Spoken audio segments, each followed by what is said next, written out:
Hola, hola, hola, hola, hola. Gracias por conectarse a este enlace. Les agradecemos mucho, de verdad, que estamos creciendo en este canal, en nuestro podcast, en nuestras redes sociales. De verdad, les agradecemos mucho y tratamos, bueno, pues, de tener información importante, de información confirmada con especialistas de primera línea. Ahora está el maestro Jorge Santa Cruz. Él es profesor de la Universidad de Anáhuac, además es independiente, tiene muchísimos años en los medios de comunicación. Mi querido Jorge, ¿cómo te encuentras? Te saludo con muchísimo gusto. Hola, hola, hola, mi querido Manuel, muy bien, muchísimas gracias, muy contento de estar contigo, de estar en tu canal que va creciendo mucho, te felicito, lo celebro y de saludar a tu audiencia, qué privilegio, de veras gracias. Pues muchas gracias, maestro, pues lento, pero ahí vamos tratando de hacer cosas y de impulsar esto, ¿no? Sobre todo porque viene mucha información, vienen muchos temas muy importantes con el nuevo gobierno, muchos cambios en el país, pues que tenemos que tratar de estar viendo qué sucede, tratar de explicar y dar una visión de lo que alcanzamos a ver que nos puede afectar, nos puede beneficiar. Ahora mismo mucha gente, Jorge, me está preguntando qué onda, qué está pasando con la reforma judicial, qué va a suceder en el país. Mucha gente tiene esta inquietud, sí, la mayoría votó por Claudia Sheinbaum, pero pues ahora tienen la duda qué va a suceder con estos cambios políticos que están tratando de hacer y que pues lo estamos platicando, pero en muy breve, corto tiempo podrían avanzar ya esta reforma a todo nuestro sistema judicial, Jorge. Bienvenido. Te lo agradezco mucho, Emanuel. Tu servidor, el servidor de ustedes no es abogado, es periodista que ha estudiado, que se ha aproximado al tema, lo ha estudiado, todavía no a profundidad porque... Pero tienes un agudo análisis político, Jorge, por eso me atrevo a preguntarte, porque en esta revisión que haces en muchísimos años de los gobiernos, no solo del de Andrés Manuel López Obrador, tienes una visión importante. Por eso es que tú nos digas cómo lo ves como periodista en tu análisis político. Correcto. Lo que tu servidor ve es que con la reforma judicial lo que conseguirá el presidente Andrés Manuel López Obrador es que el poder judicial literalmente desaparezca y se subordine, como está subordinado el poder legislativo, al poder ejecutivo.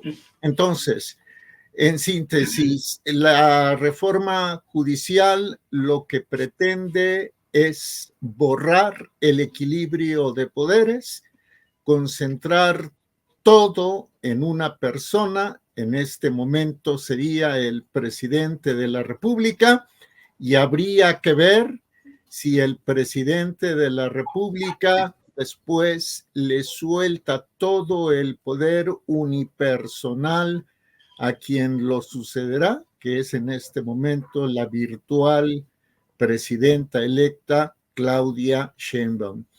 Muy rápido. En tiempos del PRI, en tiempos de lo que Vargas Llosa denominó como la dictadura perfecta. Mandaba un solo hombre. Exactamente, exactamente. La división de poderes era nominal, solamente estaba en el papel.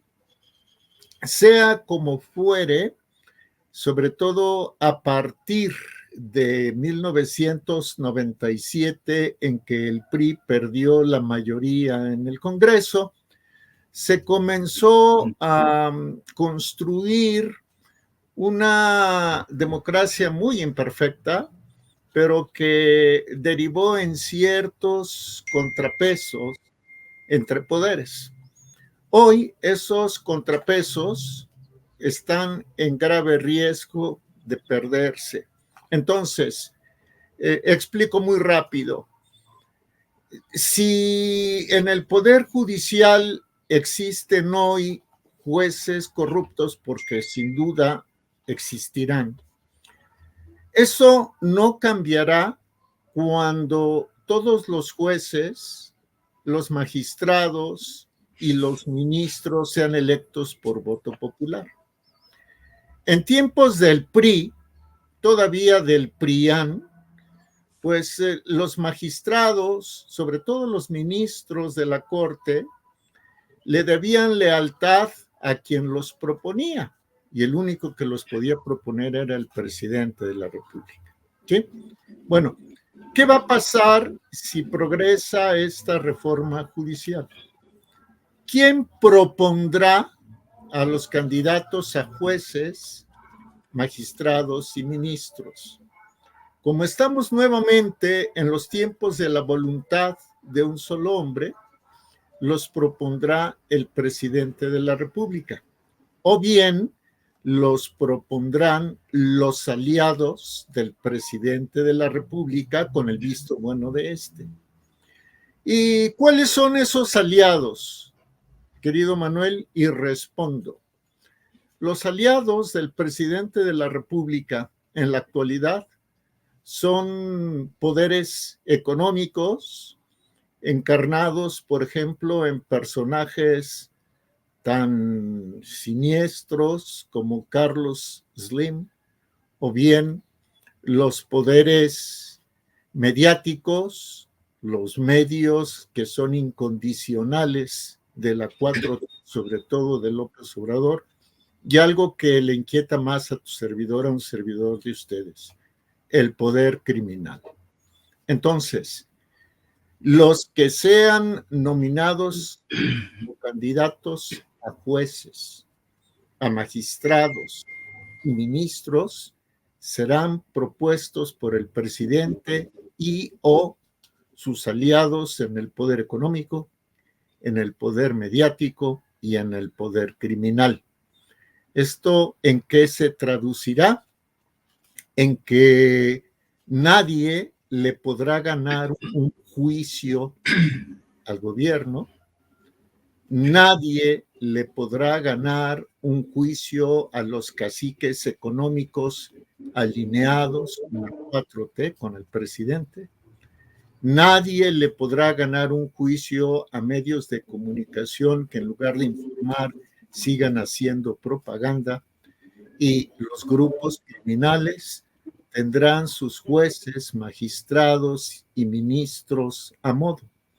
De tal suerte que si ahora hay una etiqueta que le molesta mucho al presidente, con esto concluyo, que es la de narcopresidente, con la reforma judicial pretendida tendremos un narcoestado, querido Manuel. Muy fuerte, Jorge. A ver, uno de los logos, de los dibujos del Poder Judicial es una balanza. Esta balanza hace una especie de contrapeso. El gobierno de México, hay una división de poderes, o había una división de poderes, o existe en la Constitución una división de poderes para cargar esta balanza, ¿no? El Poder Judicial de la Federación, el Poder Legislativo de todos los senadores, diputados, y el Poder Ejecutivo. ¿Ves una franja, un impeachment, una desaparición de poderes? En la práctica, bueno, en la práctica, porque en el papel nominalmente no, en la práctica sí, porque tanto el legislativo como el judicial estarán bajo las órdenes de un poder unipersonal.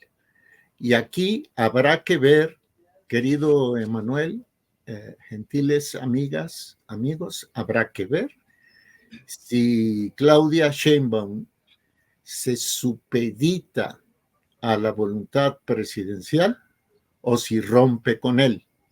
Entonces, no descartemos que haya una lucha fratricida, una lucha interna, cuando Claudia Sheinbaum tenga ya la banda presidencial y quiera que el poder se concentre en ella.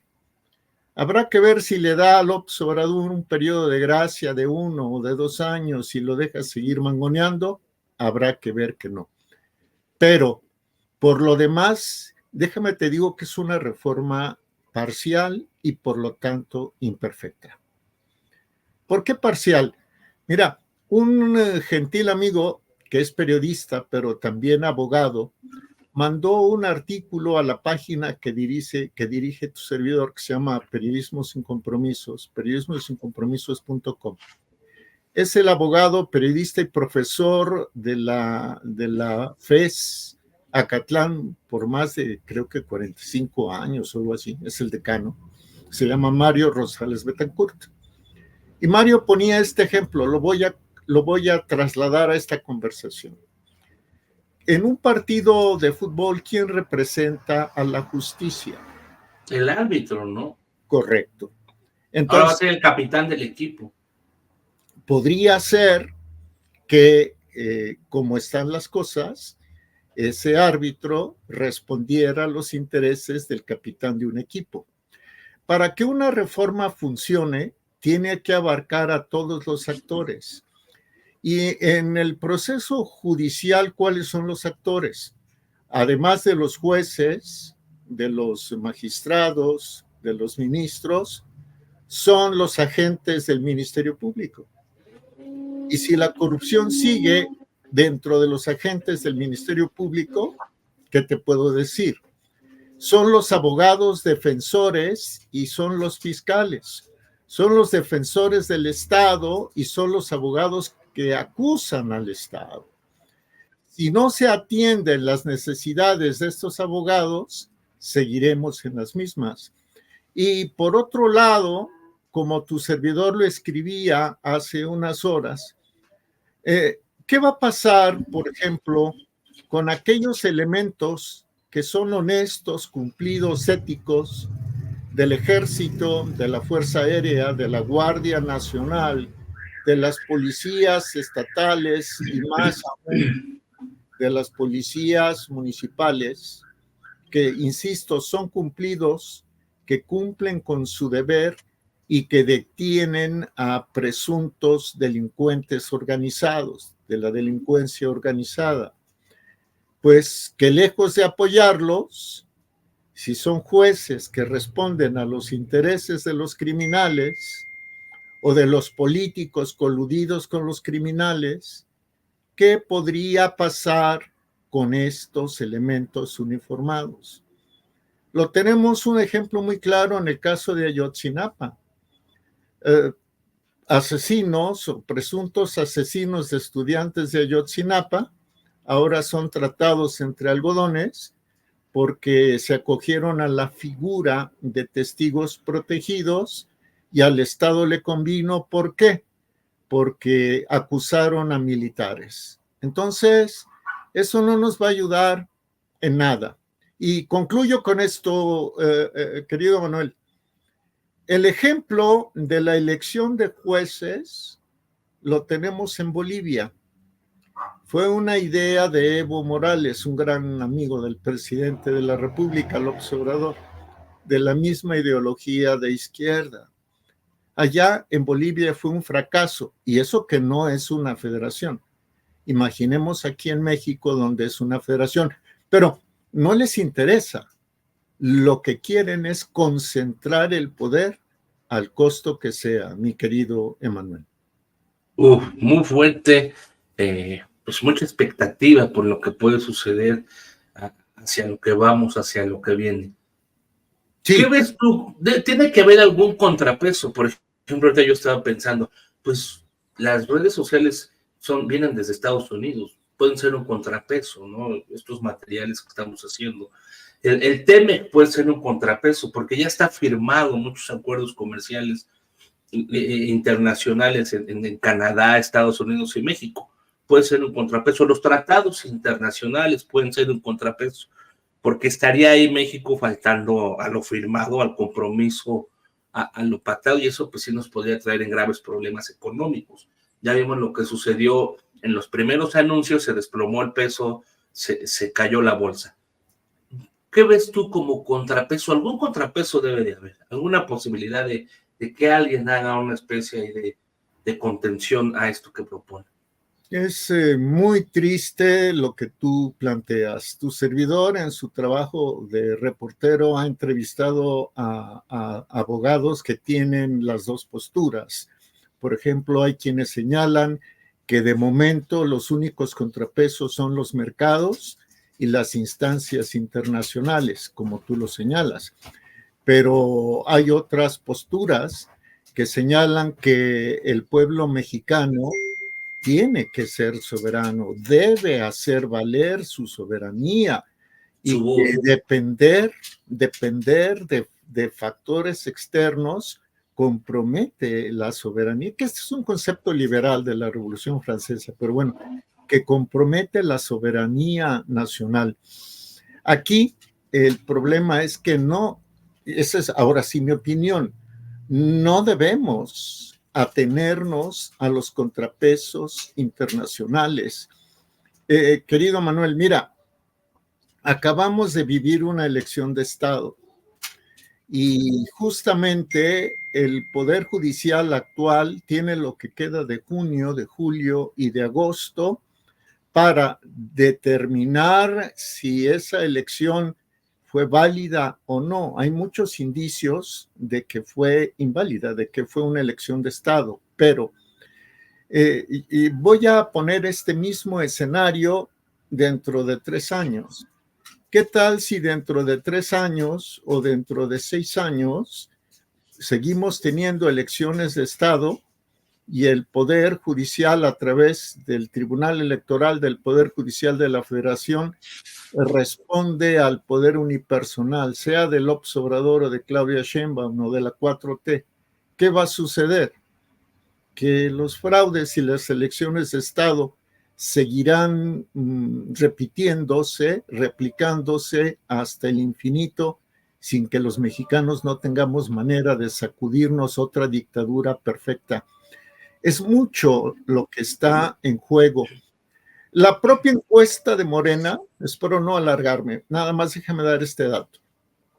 La propia encuesta de Morena, la que dieron a conocer el pasado lunes, refirió 3 datos muy interesantes. 1, 7 de cada 10 mexicanos están a favor de que los jueces, magistrados y ministros sean electos por el voto. 8 de cada 10 están de acuerdo en que se debe reformar al Poder Judicial. Pero atención con esto, y son encuestas de Morena. 52% desconocía que se está preparando una reforma judicial. O sea, 7 de cada 10 están a favor, sin siquiera saber, ya no en qué consiste la reforma judicial, sino que se preparaba una reforma judicial. O sea, el voto a ciegas, que además de todo es muy grave, querido Manuel.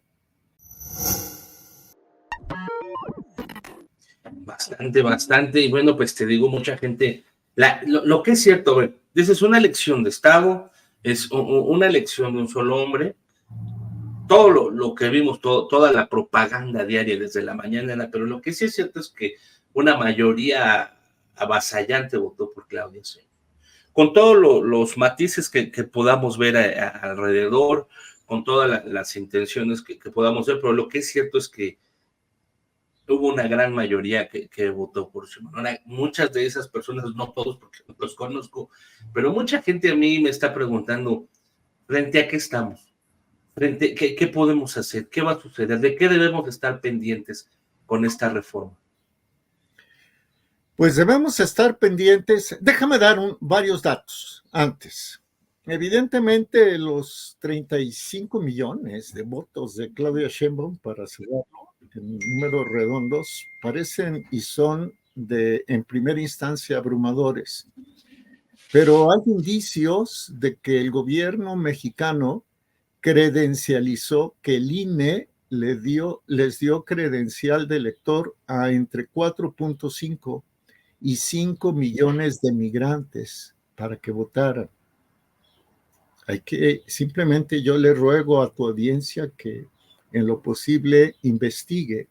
Luego, número 2, el árbitro fue parcial. En un juego de fútbol es como si el árbitro se decantara a favor de un equipo y en contra del otro.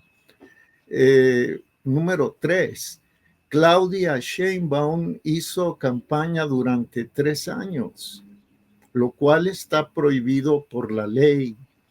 Número 4, No queda claro de dónde sacaron los recursos para tapizar de propaganda al país entero. La propia la propia candidata de oposición, Xóchitl Gálvez, en su ronda de entrevistas con algunos medios, calificó de fuerte, de brutal, creo que fue el adjetivo, la intervención de la delincuencia organizada en la elección. Número 5, hubo casillas, hubo secciones donde votaron más personas de las que estaban registradas. Número 6, hubo casillas zapato, donde todos los votos fueron para Claudia Sheinbaum.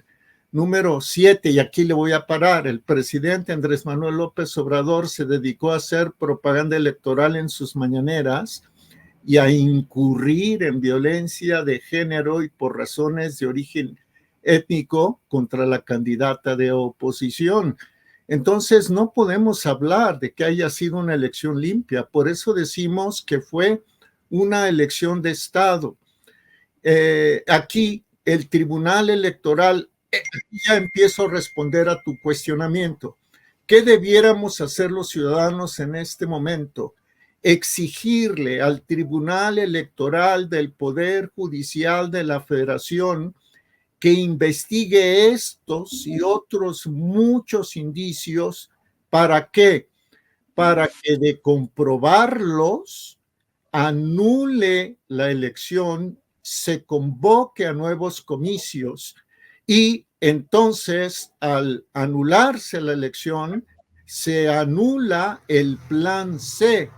Y al anularse el plan C, por lo pronto continúa el frágil equilibrio de poderes.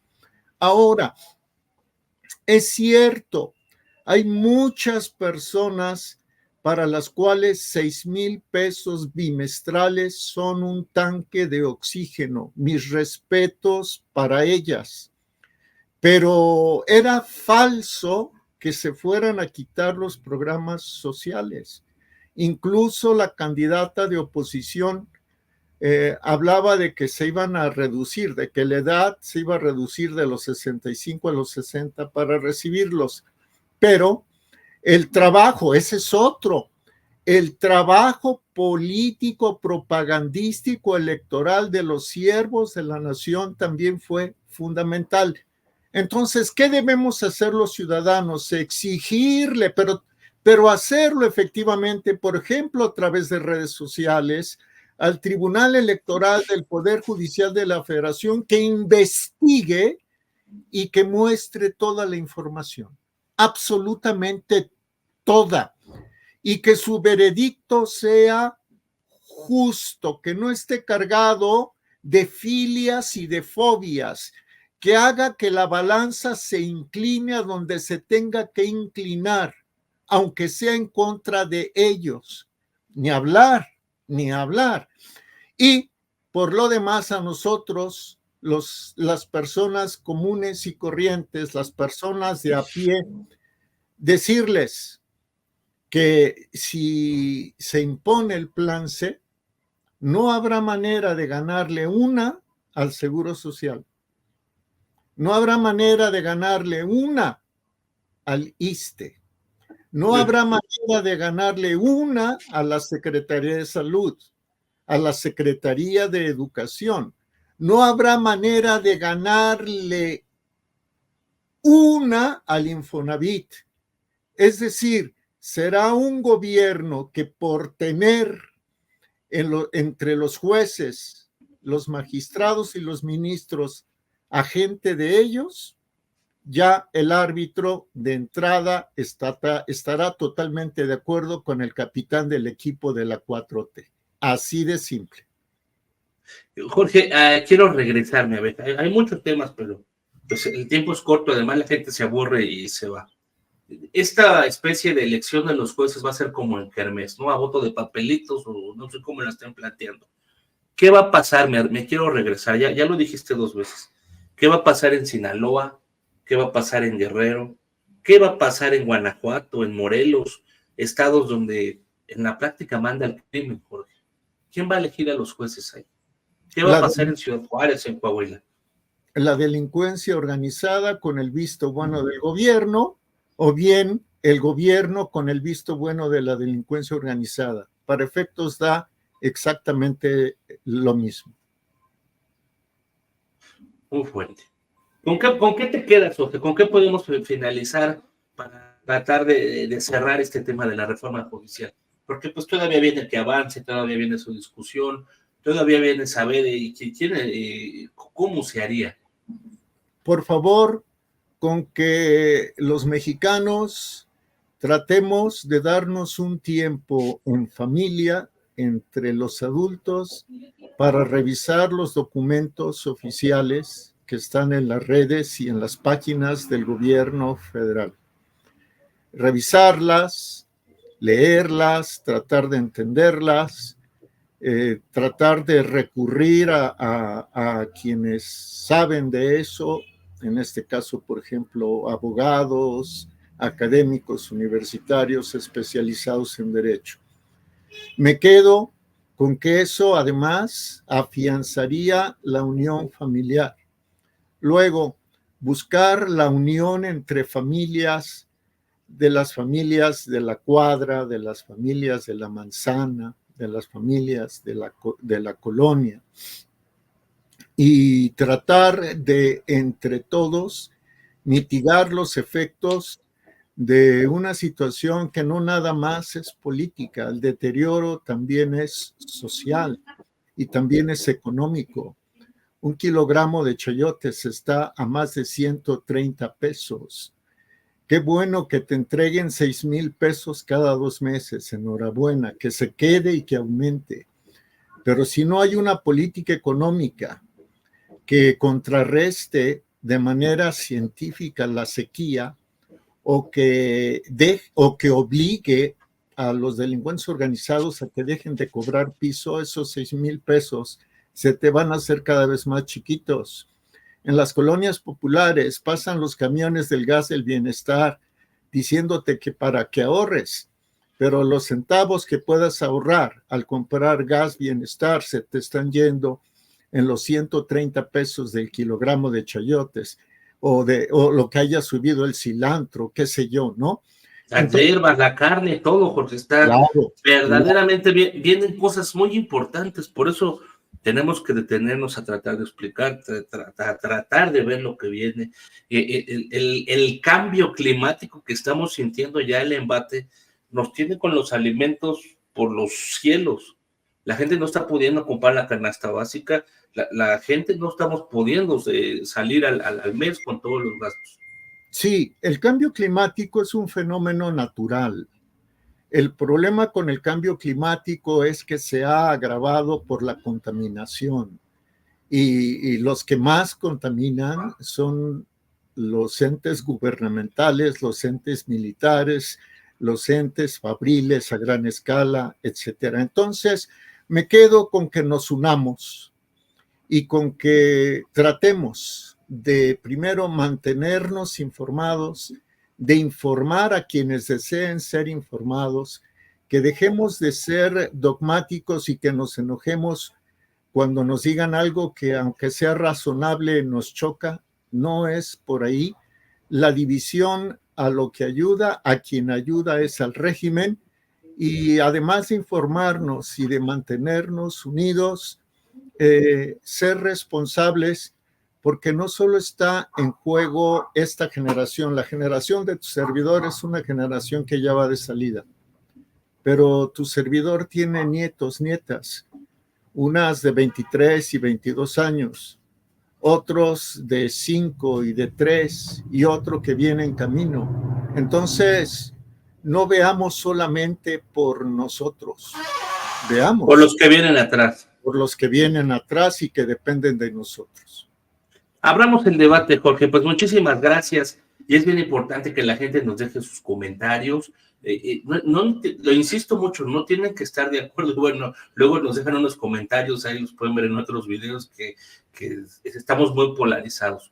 Déjenos un puntito, compártanos en las redes para que escale el video y no se censure automáticamente, no lo vayan bajando. y abramos el debate, porque y sigamos insistiendo en lo que está sucediendo en México, en lo que puede suceder, en lo que viene, y estarlo revisando.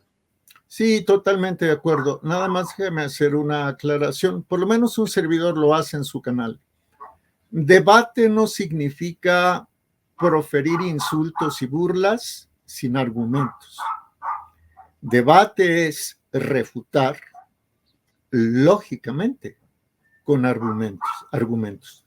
Las burlas, las groserías no son debate, por más que así lo quieran poner algunos. Te agradezco mucho la oportunidad, querido Manuel. Jorge, te mando un abrazo, muchas gracias, como siempre, el maestro Jorge Santa Cruz. Él es periodista independiente, profesor de la Universidad de Anáhuac. Lo pueden encontrar como Jorge Santa Cruz, periodista en YouTube, en Twitter, y además, Periodismo Sin Compromisos es tu página de internet, Jorge. Así es, periodismosinCompromisos.com. Nos estamos viendo por esta misma ventana pronto, y a usted muchísimas gracias. Esto es Periodismo en Breve.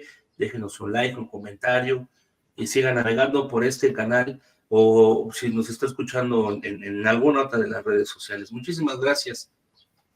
Gracias, Jorge. A ti, querido Manuel.